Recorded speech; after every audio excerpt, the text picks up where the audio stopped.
A reading from the devotional, All God's Creatures.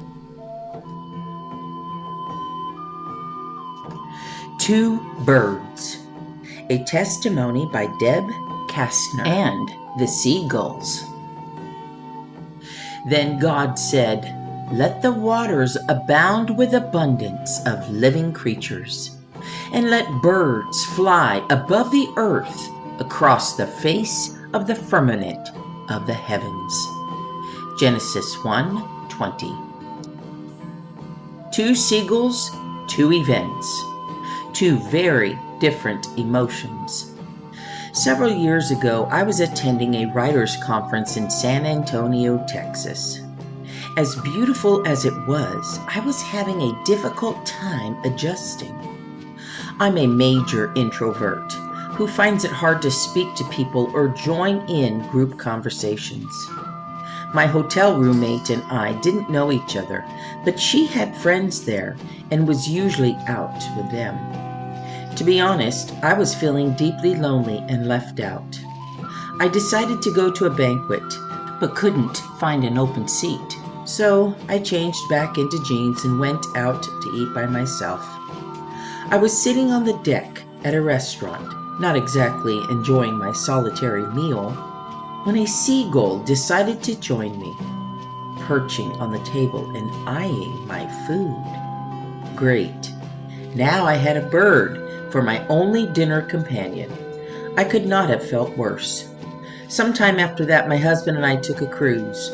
We docked in a Caribbean port, and I grabbed something cold and sweet to drink and sat out on my balcony to watch the waves. I was just as much alone as I'd been in San Antonio, but this time I was relaxed, and to borrow one of my grandson's favorite words, chill.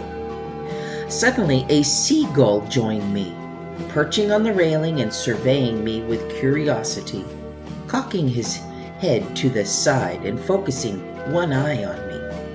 His expression made me laugh out loud. I had a happy conversation with that second seagull, regaling him with all the fun I was having. But later, as I relayed the story to my husband, I remembered that first seagull and how dissimilar I'd felt back then. What was the difference? Was it the circumstances? My attitude? Maybe both.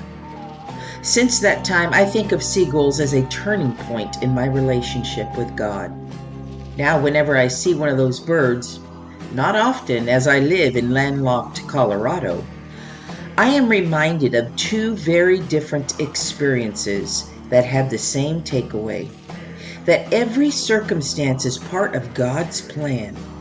And then I take a moment to thank God for both my circumstances and the seagulls. Never be afraid to trust an unknown future to a known God. Corrie ten Boom. Father God, as I face each day and each situation within that day, and although I do not know all things, I know you do. Like a child holding their father's hand, I put my trust in you, Lord. Amen.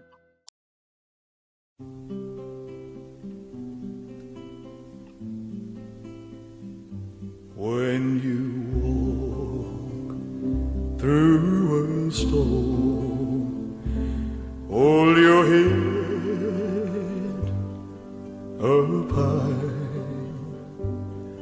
and don't be afraid of the dark. At the end of a storm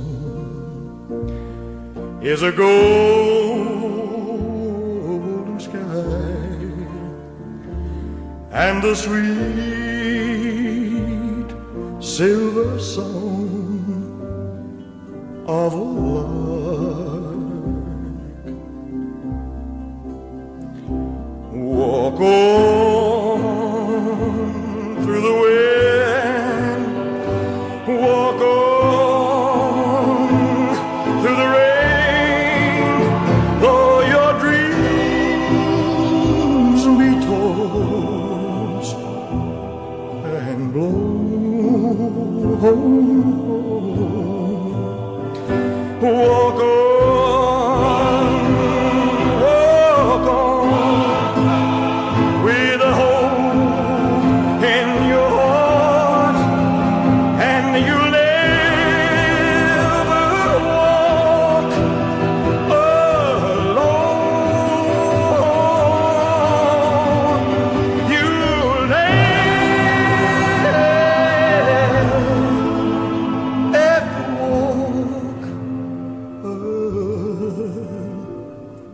alone.